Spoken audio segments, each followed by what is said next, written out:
Hey guys, it's Chris you're seeing here back from C&H Small for another informative video about snow blowers and stuff of that nature, because we're doing snow blowers primarily over here this time of year right now.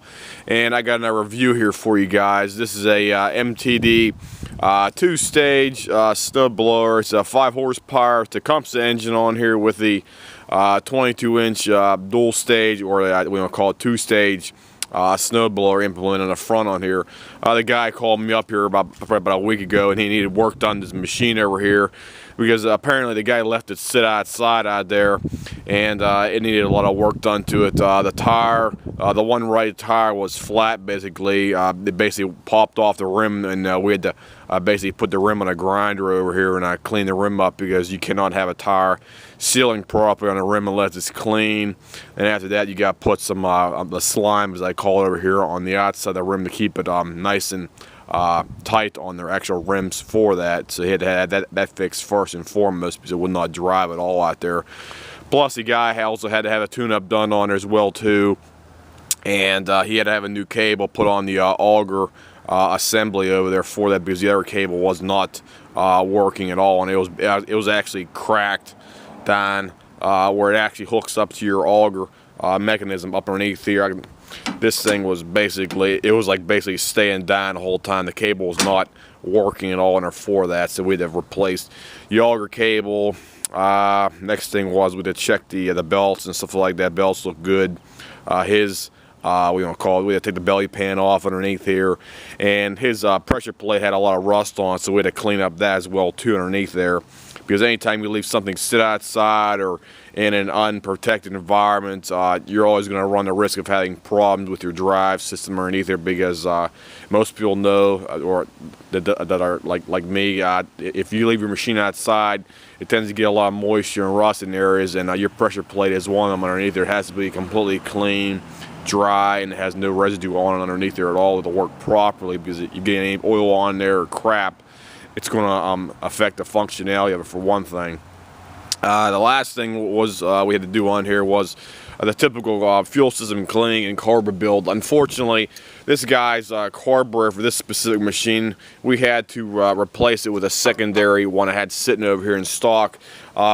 His carburetor, for whatever reason, the low-speed circuit on the right here, the emulsion tube, it was basically plugged up. It looked like it had a defect or something from the factory, and because of that, we had to replace his carburetor with another carburetor that we had in stock over here. But I normally stock maybe 5 or 10 used carburetors, so we put a newer, I think it was about a 2002 carburetor on this one. This machine right here, it's about a 96, I think 97, sold originally at Heckinger's in this area in Pennsylvania here, but Heckinger's went out of business back in 1999, so this one was specifically a 96, 97 model year out there for that.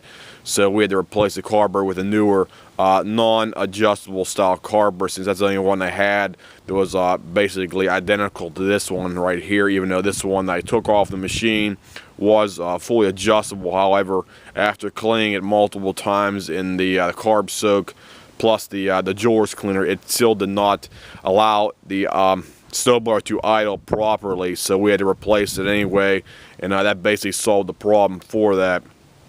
This one also has the electric starter, which most people like to have on their machine. Sorry about that, guys. And the starter works good on there for that. And I'm gonna give you a demonstration here as well too, so let me get this receipt out of here. Fire this thing up. This thing can start probably about one pull out here. That's all it really takes. So here we go, guys.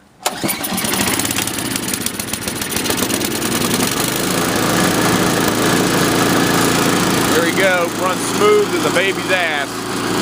Nice and smooth. Everything works on there. Drive works good. Put it all the way forward. That works good. All the way backward. Works good there.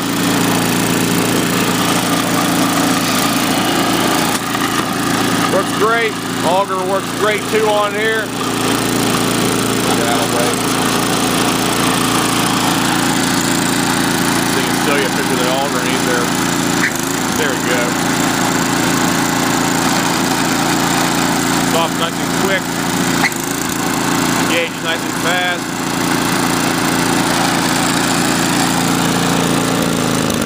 And it idles as well too. There's your idle. Nice and low idle speed on her for that. Drive's good for that.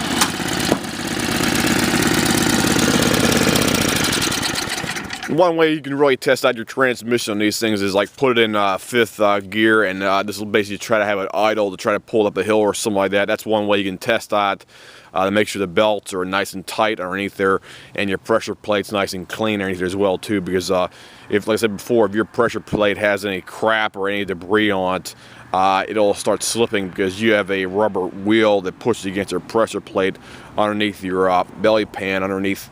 Right down, or I should say, let me see here. Right at the bottom down here where my foot's at, right down there.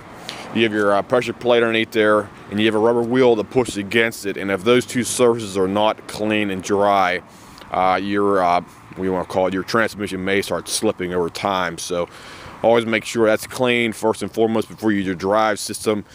And always make sure the one in front, I should say, in the front on here, your auger assembly, make sure you have actual shear pins in the augers, not the bolts, not hardened steel bolts. Because if you put bolts in there, you're going to screw up your transmission, and that's going to be about at least a $200 fix for that, because you cannot put steel hardened bolts in your auger transmission front pin areas right there. As I said, this one only has two, one on one side, one on the other side.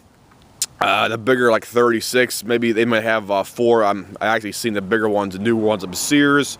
They actually have 4, and the bigger ones that are for like the heavy-duty commercial, professional uses out there for that. So it's always use brass. I think they're brass or bronze or aluminum shear bolts. Never use steel, hardened steel bolts and those things at all out there for that. But other than that, machine runs great. Everything looks good on here except the guy left it outside. You can see the rust holes on the paint and stuff like that. All right, can't really do anything about that, but everything else apparently looks great on this machine. So it runs. It's a well-made Tecumseh engine. It doesn't have any smoke at all coming out of it at all. You can't beat that. And I personally like this engine over the typical, the newer Chinese Honda style clone engines out there for that, because this is basically a proven product right there, as opposed to the newer post 2006 snowblower engines. Because after 2006, that's when they started importing all these Chinese clone engines on the machines.